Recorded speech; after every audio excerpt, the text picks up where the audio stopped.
I have real fears that he's going to gut the conservative movement because I've already seen it. I've seen people lying for Trump, pretending that Trump is conservative, shifting their conservatism to meet Trump. And you see it in the polls. You see 61% of Republicans now say they're anti-free trade. And that scares me because I think the only future for the country is a limited government conservative, and Trump certainly is not that. If he loses, then we have a similar problem, which is that he's gutting the party. I mean, if you just look at how he's doing with minorities, if you look at how he's doing with women, there's an entire generation of people who are going to look at everyone who backed Trump and started speaking out in favor of Trump and talking about how wonderful Trump was, and they're going to say, so you're okay with the Mexican judge comment, and you're okay with him making fun of disabled reporters, and you're okay with this and that. That means you're a bad person. I'm never going to vote for people like this again. And also, if he loses, it's going to be important there are a group of people who say, look, we found him unacceptable from the beginning, and so if you try and hit him with us, well, don't hit him with us. We didn't back him. Yeah, but what has Trump ever accomplished in politics? You don't believe No, that? I think he'll destroy the economy.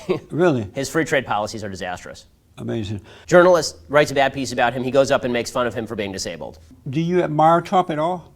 No, I think he's a despicable man, but Really? Yes. Hits the right targets. Again, I think that he just chases squirrels all over the place. And the Gold Star family is a perfect example, right? So you got this Gold Star family, and they go up and they say something that is very, very political, right? They make a political statement about Trump that they don't have to make at the DNC. And instead of just letting it go, or instead of doing the George W. Bush thing where he says they're a Gold Star family, they have a right to their opinion, I disagree, he feels the need to start going after the wife, right, who's just standing there. She's literally just standing there. And he's like, well, she's the one, right? I mean, what, does she have anything to say? It's like, well, wait a second, Donald. Like, just calm down. Like, take 5 seconds, recalibrate. I think Romney was a man. I think he was an honorable man. Romney was an honorable man. Donald Trump is a sleaze. Who you are as a man. I mean, I have a lot more respect for Mitt Romney, who stayed married to the same woman his entire life and leads a model family, than Donald Trump, who has 3 separate families, is a serial cheater, and brags about having sex with other men's wives in his memoirs. Again, how I define a real man is extended to more than just yelling at people, which is what Trump does. I don't think it takes a real man to yell at someone.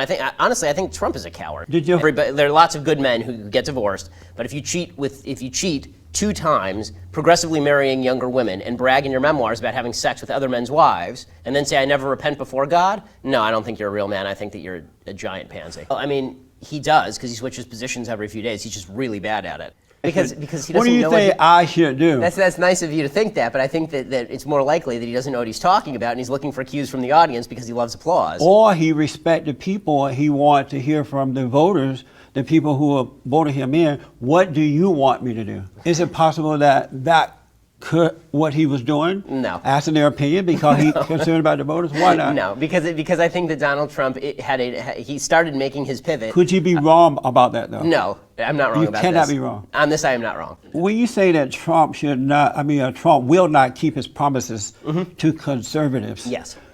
Can you explain that a little bit for me? What is it that he will not keep? All of them. All of them. And then there's love him on a political and personal level. And no, I don't love him on a political and personal level. I don't think he's a good person because he disappoints me.